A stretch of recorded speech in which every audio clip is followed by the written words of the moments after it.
One of my main aims in growing vegetables is to work towards having an abundant supply of vegetables all year round.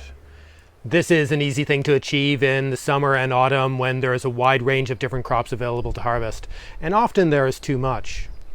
A lot of vegetables can be stored over winter, and with the temperate climate that we have here in Ireland, it's possible to harvest some plants directly from the garden through the whole winter, especially with a polytunnel or some other form of protection from the wind and the cold.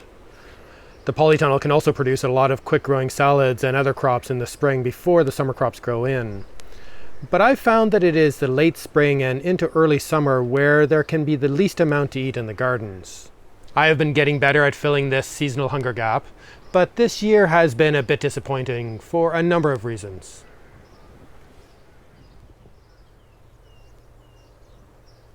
The hunger gap is the name given for the time of year when historically there was the least amount of vegetables and other foods available.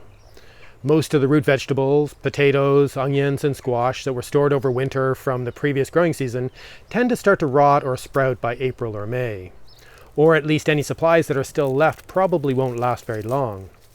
The plants that overwintered in the gardens, including kale, sprouting broccoli, leeks, and some root vegetables, will have all gone to seed.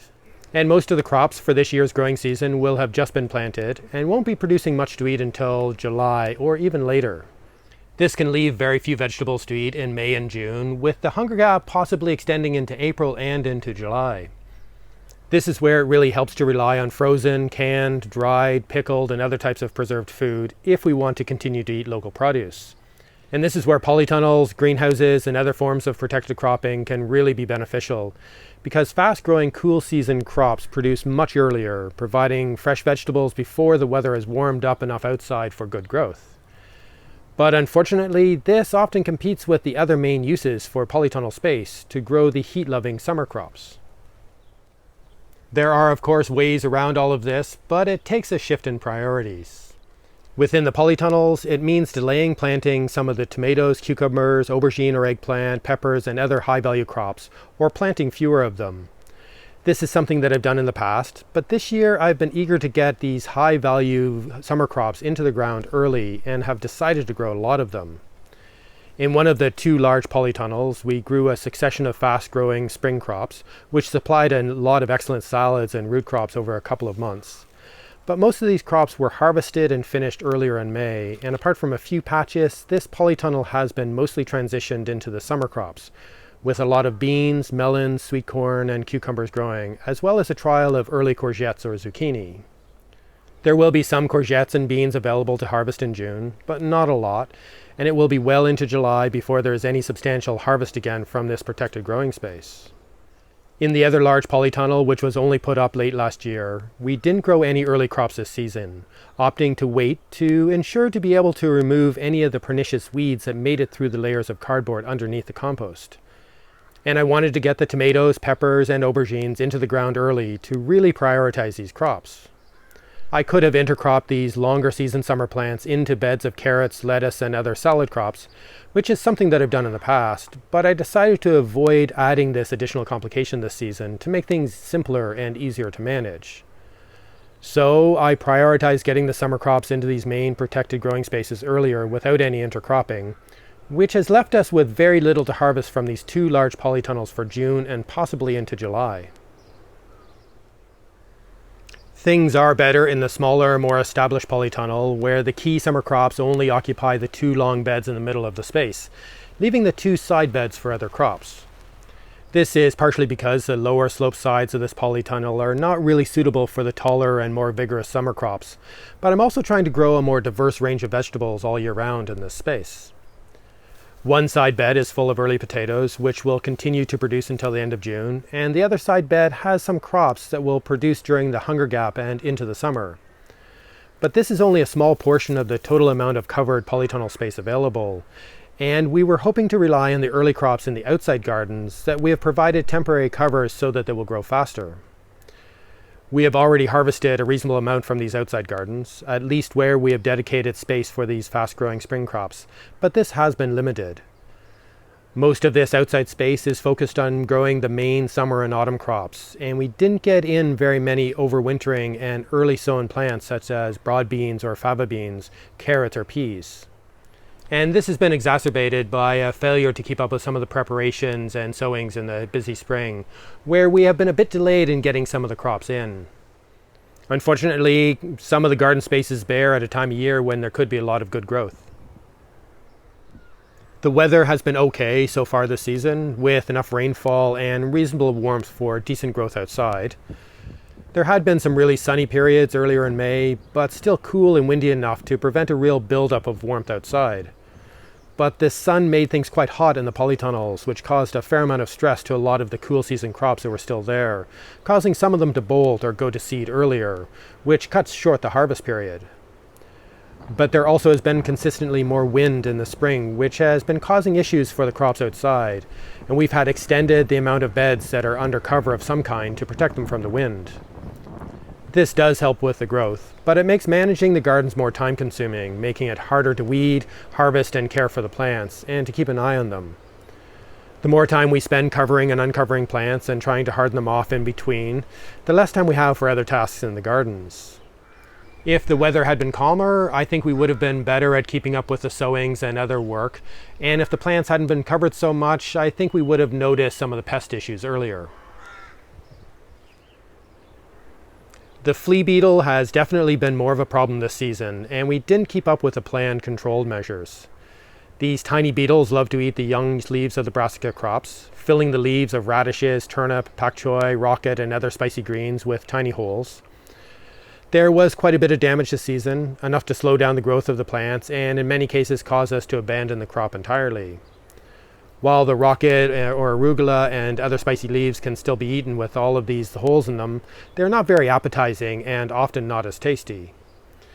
These fast-growing brassica crops would normally grow really well in the spring here in Ireland and would make up a lot of what we would harvest from the outside gardens in May and June, but unfortunately this pest damage meant we lost a lot of the crops. One of the key methods that we had planned to use for dealing with this pest is to sow small clusters of radish or rocket seeds around the gardens as trap crops to attract the beetles. And when we noticed the characteristic holes in the leaves, I would use a flame weeding torch to burn the seedlings and hopefully the beetles as well. Unfortunately, we didn't sow enough of these trap crops over an extended period of time in order to reduce the pest damage on the plants that we wanted to eat. But instead of just pulling up the damaged plants or letting the beetles continue to eat and increase in population, we switched to using some of the damaged crops as a trap crop, burning the seedlings and trimmed plants to kill off as many of the beetles as we could. While we thankfully didn't have any flea beetle damage in the polytunnels, the larvae of the cabbage root fly caused some damage. We haven't had a lot of this pest in the past, but obviously the population had grown and caused a lot of damage to a large batch of turnip in the smaller polytunnel. The larvae had eaten away at most of the roots, and we decided to pull out the whole crop to destroy the pest and hopefully reduce the population. This same pest also damaged the stems and leaves of a lot of the pak choi plants in the same polytunnel. And a lot of these plants in the outside gardens were also damaged by these burrowing larvae. So between the flea beetles and the cabbage root fly, we've basically gotten rid of all of the fast-growing brassica crops in the gardens, and hopefully killed off enough of these pests in the process to reduce the damage to later sowings of these crops and all of the other brassicas in the gardens. And we plan to continue to use patches of fast-growing turnip, radishes, and rocket as a trap crop to try to reduce this pest population if it does appear again. While there are definitely fewer crops to harvest over the next month or more, things aren't all bad. There are plenty of beetroot available and more developing quickly in this cool weather, thanks to the fast-growing variety that we've been growing and the fact that they're generally not bothered by any pests. There is a row of early sown chard in one of the gardens that is already producing really well and will likely continue for the full summer and autumn. In two of the gardens, there are heads of lettuce developing nicely, which will be available to harvest over the next few weeks. There is a crop of overwintering onions that we have been harvesting from the smaller polytunnel, as well as lots of early potatoes. And there should be some kohlrabi ready in a few weeks, if they are not damaged by the cabbage root fly. I have also sown more early courgette or zucchini plants in the polytunnels this season than I normally do, including a variety trial, and they are just starting to produce, and we will probably be harvesting from these plants outside in a few weeks. And the overwintering runner bean plants that I transplanted the roots of into one of the polytunnels currently have huge numbers of flowers and quite a few beans already developing. So there is still a fair amount to eat, at least for our two households, but the supplies of all these crops are limited and not enough to keep all of the other people that we normally feed satisfied. There will definitely be a gap in availability for at least a month until the summer fruiting crops really start to produce. There is a similar gap or reduced availability at about this time every year, but it is more pronounced this season. Prioritizing summer crops in the two main polytunnels is probably the biggest factor this year.